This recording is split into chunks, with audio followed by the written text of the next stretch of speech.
हाँ, जोहार दोस्तों, जोहार जोहार साथियों। जैसा कि आज आप लोग डायरेक्ट इनडायरेक्ट व्हाट्सएप फेसबुक के माध्यम से देख रहे हैं कि जेएसएससी झारखंड कर्मचारी चयन आयोग के अध्यक्ष नीरज सिन्हा ने इस्तीफा दे दिया है। और उसके बाद से मेरे पास लगातार कई न्यूज चैनल का, कोई छात्र का, कई अभिभावक का लगातार फोन पे फोन आ रहा है, मैसेज पे मैसेज आ रहा है, कॉल पे कॉल आ रहा है, जिसका सबका हमको अटेंड करना संभव नहीं लग रहा है। इसलिए मैं तत्काल जो है कि आप लोग के बीच लाइव आ रहा हूं और आप लोग को मैं बता देना चाह रहा हूं कि यह आधिकारिक रूप से सच्चाई है कि जेएसएससी चेयरमैन श्री नीरज सिन्हा ने अपने अध्यक्ष पद से इस्तीफा दे दिया है। और इसका इस्तीफा जो है कि एक छात्र आंदोलन के परिणाम स्वरूप है। और आज फिर से छात्र आंदोलन का एक छोटा सा सफलता मिला है। जैसा कि आप सभी जानते हैं कि जेएसएससी सीजीएल महाघोटाला के मामले पर जो है कि झारखंड स्टेट स्टूडेंट यूनियन के बैनर तले जो है कि लगातार चरणबद्ध आंदोलन का शुरुआत किया गया था। और इसके परिणाम स्वरूप जो है कि हम लोग ने कई मांग रखे थे। जैसे कि पहला दिन आप लोग ने जानते होंगे कि 29 जनवरी 2024 को हम लोग तत्कालीन मुख्यमंत्री श्री हेमंत सोरेन जी का और तत्कालीन चेयरमैन श्री नीरज सिन्हा का पुतला दहन किए थे। फिर आंदोलन के दूसरे दिन पूरे झारखंड प्रदेश के मुख्य चौक चौराहों पर कैंडल मार्च निकाले थे। फिर भी जेएसएससी के तरफ से कोई प्रतिक्रिया नहीं आने पर प्रशासन से अनुमति का सूचनार्थ देते हुए 31 जनवरी को पूरे झारखंड प्रदेश से छात्र जेएसएससी महाघेराव को लेकर के आए थे।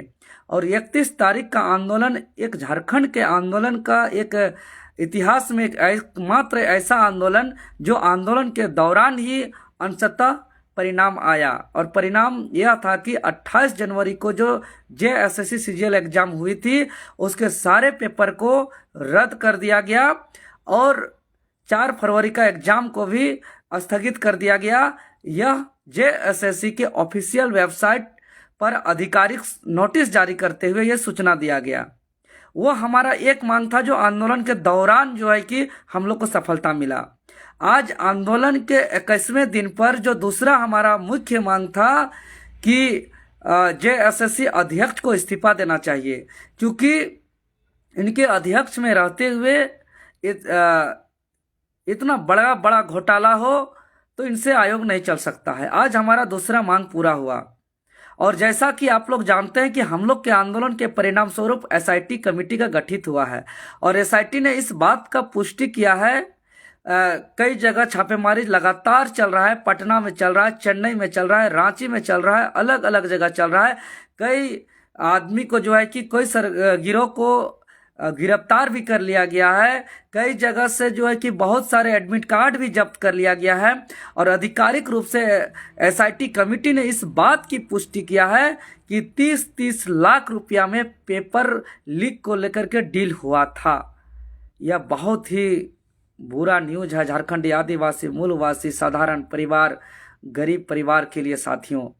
लेकिन हम लोग ने भी ठाना था, जैसे ही हमारे पास जो है कि ठोस सबूत मिला पेपर लीक का, कि हमें हर हाल में जेएसएससी का कचरा को साफ करना है, क्योंकि जेएसएससी राज्य का सबसे बड़ी संस्था है सरकारी कर्मचारी नियुक्ति करने वाली, और इसका सफाई करना परम और नितांत आवश्यक है झारखंड के हितार्थ और कल्याण के लिए। और तब से इस आंदोलन के दरमियान में हमारे ऊपर बहुत अत्याचार को सहना पड़ा, हमें बहुत ही मुश्किल को झेलना पड़ा। और जैसा कि आप लोग ने जानते हैं कि इस लड़ाई को लड़ते लड़ते हमारे साथ 15 नामजद समेत 4000 साथियों पर गंभीर से गंभीर गैर जमानती धारा भी लेना पड़ा है, जो कि नामकुम थाना के कांड संख्या 46/2024 में दर्ज है। गंभीर से गंभीर गैर जमानती धारा 13 धारा लगा हुआ है, जो मुख्य रूप से आईपीसी की धारा 147, आईपीसी की धारा 148, 149, जो है कि आपका 186, 188, 307, 323, 353, आपका 426, 506, 508, आपका पब्लिक प्रॉपर्टी डैमेज का एक्ट 3, ऐसे ऐसे गंभीर से गंभीर धारा को हमें हमारे ऊपर झेलना पड़ा। इतना ही नहीं, कोई अज्ञात गिरोह माफिया के माध्यम से धमकी भी मिला, जो जो उसके बाद जो है कि आप तमाम झारखंडियों के आशीर्वाद से, आप तमाम झारखंडियों को जो है कि मनोबल बढ़ाने के परिणाम स्वरूप से अपना हौसला को मजबूत करते हुए हमने सरकार से खुले तौर पर न्योता दिया, कहा कि अब तो लड़ाई आर पार लड़ना पड़ेगा और हर हाल में इसका कचरा को सफाई करना ही पड़ेगा। और हमने स्पष्ट रूप से कहा कि अगर भ्रष्टाचार के खिलाफ आंदोलन करना, अगर गलत का उजागर करना गुनाह है, अगर झारखंड के आदिवासी, मूलवासी, गरीब किसान, मजदूर का भविष्य को बेचने पर उसका आवाज उठाना गुनाह है, अगर पेपर लीक का आवाज उठाना गुनाह है, तो हम इस गुनाह को स्वीकार करते हुए हम तमाम धारा, गैर जमानती धारा पर न डरते हुए बेल लेने के बजाय, बेल लेकर बचने के बजाय हमने सरकार को न्योता दिया कि आओ सरकार करो गिरफ्तार। और बापू वाटिका मोराबादी मैदान पर हमने दिन भर रहा और स्पष्ट रूप से हमने कहा कि सच्चाई परेशान हो सकता है, पराजित नहीं। सत्यमेव जयते, सच्चाई की हमेशा जीत होती है। अभी हमें अंशतः जो है कि हमें जीत मिला है, हमको 2 मांग अभी पूरी हुई है और छात्र आंदोलन के परिणाम से ही झारखंड का इतिहास में इतना बड़ा बड़ा सफलता मिल रहा है और कचरा का सफाई हो रहा है। और छात्र आंदोलन के परिणाम से ही जो है कि हमें आपका कुछ दिन पहले जो है कि आपका एक सचिव का भी नियुक्ति हुआ है। इसके बाद आज चेयरमैन का भी इस्तीफा हो गया, एग्जाम को भी कैंसिल करना पड़ा। लेकिन पूर्णतः सफाई के लिए जो है कि हमें सीबीआई से जांच करना ही पड़ेगा, क्योंकि पूर्व डीजीपी साहब हैं, पूर्व डीजीपी से अभी चेयरमैन बने, अभी आज इस्तीफा दिए, लेकिन पूरा प्रशासन का विभाग उनके अंदर है।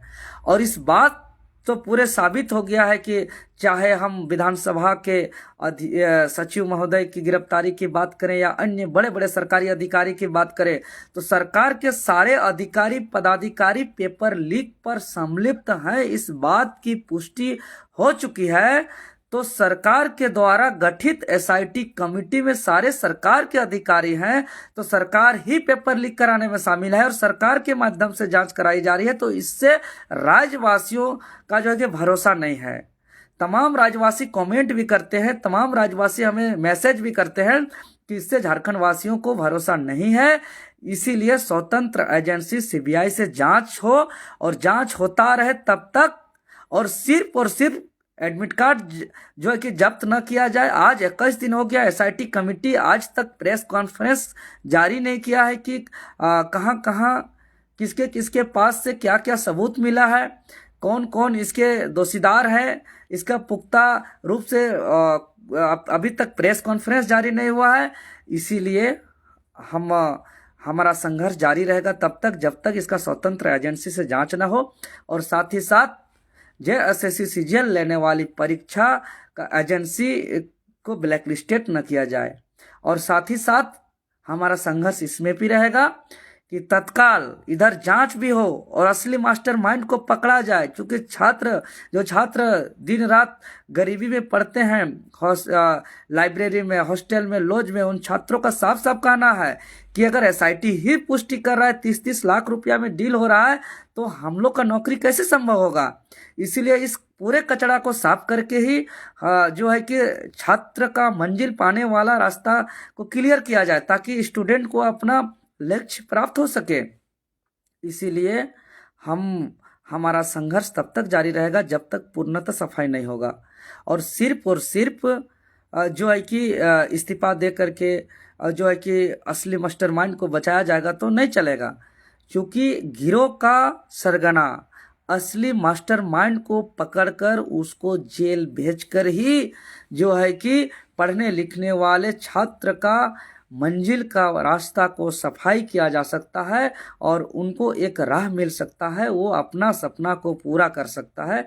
इसके लिए जब तक असली मास्टरमाइंड गिरोह का सरगना नहीं पकड़ाता है, जब तक सीबीआई से जांच नहीं होता है, जब तक जो है कि एजेंसी का ब्लैक लिस्टेड नहीं होता है, तब तक संघर्ष जारी रहेगा।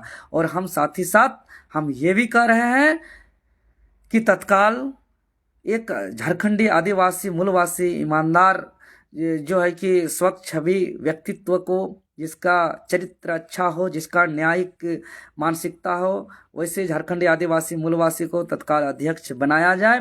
और साथ ही साथ हमारा उम्र भी बहुत तेजी से बढ़ रहा है, छात्र बेरोजगारी का दंश झेल रहे हैं, क्योंकि राज्य का बेरोजगारी जो है कि यह दिमाग का रूप ले चुका है और अंदर ही अंदर खोखला कर रहा है। हम लोग मजबूर भी हैं, इसीलिए सभी छात्रों को जो है कि हमारा मांग को पूरा करते हुए जो परीक्षा भी लिया जाए, रोजगार भी दिया जाए, राज्य को गर्त पे न ढकेला जाए। यह राज्य हीरा का झारखंड है, सोना का झारखंड है। यहाँ बहुत ही शांत स्वभाव के रहने वाले लोग हैं।